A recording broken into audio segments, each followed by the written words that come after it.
And the last is the action points for collectors. So please focus on completing the 5 lakh houses by Yugadi. And other is to ensure that stage and material reconciliation is done for all the houses which have been taken up, and also the quality rectification is done.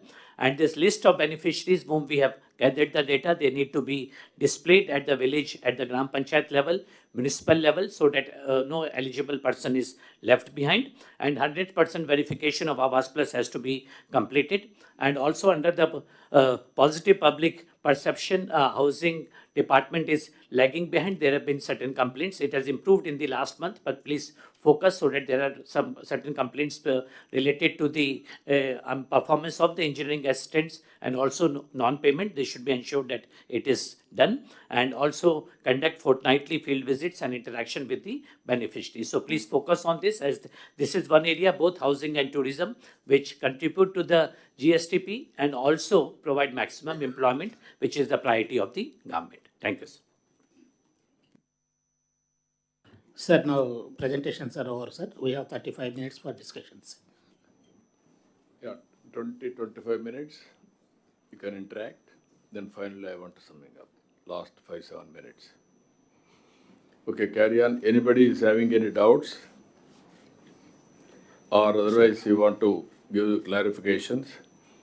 మీకు అందరికి కూడా ఒక clarity ఉంది మీరు ఎక్కడున్నారని. ఒకటి introspection చేసుకొని తర్వాత ఏ విధంగా మీరు ఇంప్రూవ్ కావాలనో దానికి కూడా ప్రయత్నం చేస్తూనే మీకు ఏమైనా డౌట్స్ ఉంటాయండి. అట్లా కాకుండా సమర్థించుకోవడానికి ప్రయత్నం చేస్తే ప్రాబ్లమ్స్ వస్తాయి. యు ఆర్ ఎక్స్పెక్టెడ్ టు మీకు ఒక ఫస్ట్ ఆఫ్ ఆల్ అందరికి క్లారిటీ ఉండాలి. జిఎస్టిపి ఏంటి, అగ్రికల్చర్ ఏ విధంగా వస్తుంది, మనకు మెయిన్గా 35% దగ్గర అగ్రికల్చర్ నుంచి. రెండవది ఇండస్ట్రీ, 3 సర్వీస్ సెక్టర్. నేను ఎవ్రీ క్వార్టర్ ఇది రిజల్ట్స్ వస్తానే పరీక్షలో పాస్ అయినప్పుడు మార్కుల కోసం ఎట్లా వెయిట్ చేస్తారు అట్లా వెయిట్ చేస్తూ ఉంటాను. ఆ విషయం మీరు గుర్తుపెట్టుకోవాలి. 3 నెలలు పరీక్షలు బాగా ప్రిపేర్ అవుతాం, రాసిన తర్వాత రిజల్ట్స్ కోసం వెయిట్ చేస్తూ ఉంటాం. దానికి కూడా డేట్స్ ఫిక్స్ చేసాం. దేశంలో ఫస్ట్ 8 మంది ఎవ్రీ క్వార్టర్లీ జిఎస్టిపి ఎస్టిమేట్ చేసేదానికి మనం ఒక్కరే చేస్తున్నాం యాజ్ ఆన్ టుడే. మిగిలిన రాష్ట్రాలు ఎక్కడ కూడా చేయడం లేదు, ఇయర్లీ వన్స్ చేస్తున్నారు. దీనివల్ల ఈ నెలలో ఈ క్వార్టర్లో మనం చూసి సెకండ్ క్వార్టర్లో 11.28% ఇంప్రూవ్ అయ్యాం. లాస్ట్ ఇయర్ 12.05% మనం జిఎస్టిపి కాంట్రిబ్యూషన్ వచ్చింది. That is second highest. ఈరోజు 17.11 పెట్టుకున్నాం. అంటే 17% రావాలంటే ఇంకా మనం చేయాల్సింది యాజ్ ఆన్ టుడే 41% చేయగలిగాం, ఇంకా 51% చేయాలి. ఆల్వేస్ సెకండ్ క్వార్టర్లో ఎక్కువ జిఎస్టిపి వస్తుంది అగ్రికల్చర్ కానీ మిగిలిన సెక్టర్స్లో. ఇక్కడికి వచ్చినప్పుడు మీ జిల్లాల్లో కూడా మీకు అందరికీ ఒక ఐడియా ఉంటుంది. ఇక్కడ మీరు చూస్తే ఏ సెక్టరు ఏ విధంగా రిఫ్లెక్ట్ అవుతుంది.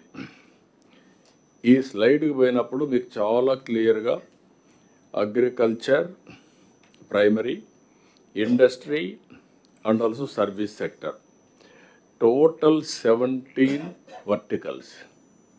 ఆ 17 వర్టికల్స్ పేజ్ నెంబర్ 20. ఈ 17 వర్టికల్స్ మీరు చూస్తే మీకు క్లారిటీ వస్తుంది. Live stock highest GSTP contribution live stocks 87,439. Manufacturing దాని తర్వాత 11,717. Fishing and aquaculture 73,181.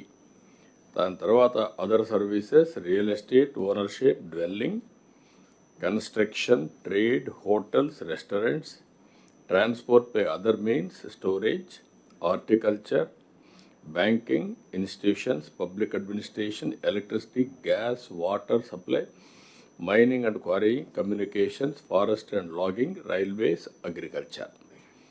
ఇక్కడ మనం చూస్తే అగ్రికల్చర్ లాస్ట్ క్వార్టర్ హాఫ్ ఇయర్లో మనకు అగ్రికల్చర్ ఉండదు, మామూలుగా సెకండ్ హాఫ్ ఇయర్లో వస్తుంది. అవన్నీ నెక్స్ట్ రిఫ్లెక్ట్ అవుతాయి.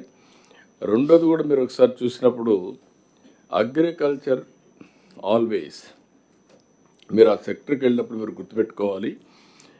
దానికోసం నేను ఎప్పుడు చెప్తా ఉంటే డిమాండ్ డ్రివన్కి పోయినప్పుడు అగ్రికల్చర్కి వచ్చే కొందికి తగ్గుతుంది, ఎక్కువ ల్యాండ్ పైన ఆధారపడుతున్నారు. అదే సమయంలో లైవ్ స్టాక్ హైయెస్ట్ ఉంది. నెంబర్ 2 హార్టికల్చర్కి వచ్చాం. నెంబర్ 3 అక్వాకల్చర్కి వచ్చాం. నెంబర్ 4 అగ్రికల్చర్కి వచ్చాం ప్రాధాన్యత క్రమంలో. మొన్నే ఫస్ట్ టైం మనం ఇంతవరకు ఎప్పుడు కూడా మనం ల్యాగింగ్ బిహైండ్లో ఉండడం. 4.55% దగ్గర ఇండస్ట్రీలో సెకండ్ హాఫ్ ఇయర్లీ అంటే మొత్తం ఫస్ట్ హాఫ్ ఇయర్లీ మనం పెరగగలిగాం. That is a very good positive indicator. ఇంకొక పక్క సర్వీస్ సెక్టర్ ఎప్పుడు కూడా మనం తక్కువ ఉండేవాళ్ళం.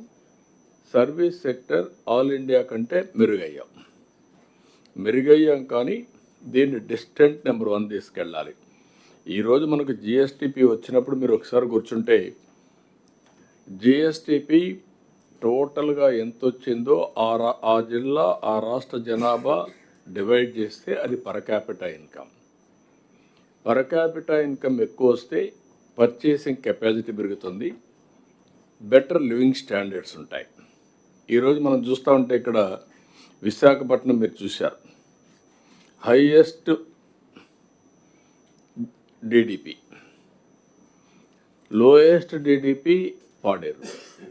ఆ ఫిగర్స్లో కూడా చూస్తే లోయెస్ట్ వచ్చే పరిస్థితికి వచ్చాం. దీన్ని మీరు అక్కడుండే అడ్వాంటేజెస్ అని తీసుకొని అగ్రికల్చర్లో ఏం చేయగలుగుతాం, ఇండస్ట్రీ ఏం చేయగలుగుతాం, సర్వీస్ సెక్టర్ ఏం చేయగలుగుతాం, కొన్ని లిమిటేషన్స్ ఉంటాయి. ఆ లిమిటేషన్స్ని ఓవర్కమ్ కావడానికి నేను ఎట్లయితే స్టేట్లో ఆలోచిస్తున్నానో డిస్ట్రిక్ట్ లెవెల్ నుండి అడ్మినిస్ట్రేషన్ డిస్ట్రిక్ట్లో ఆలోచిస్తే అప్పుడు ఇది సాధ్యమవుతుంది. ఒక్కొక్కసారి ప్లానింగ్ కూడా చాలా ఇంపార్టెంట్, మోటివేషన్ కూడా ఇంపార్టెంట్. ఇక్కడికి వచ్చినప్పుడు ఒక ఫిగర్ చూస్తే లాస్ట్ టైం బనానా 151% పెరిగింది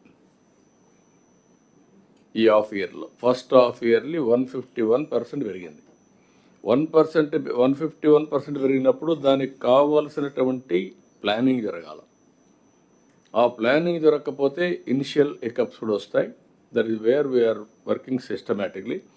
ఇప్పుడు విశాఖపట్నం 59,557 కోట్ల రూపాయలు ఫస్ట్ క్వార్టర్ సెకండ్ క్వార్టర్ కలిపి డిడిడిపి. అదే అల్లూరి సీతారామరాజు 6,646 కోట్లు 26వ ప్లేస్. మనం కానీ సరిగా అంటే చిన్న జిల్లా ఇది, ఓన్లీ 3 కాన్స్టిట్యున్సీలు, బట్ అది 7 constituencies urban area. Difference is that. దాని తర్వాత అన్నీ కూడా మీరు 59,000 అంటే 29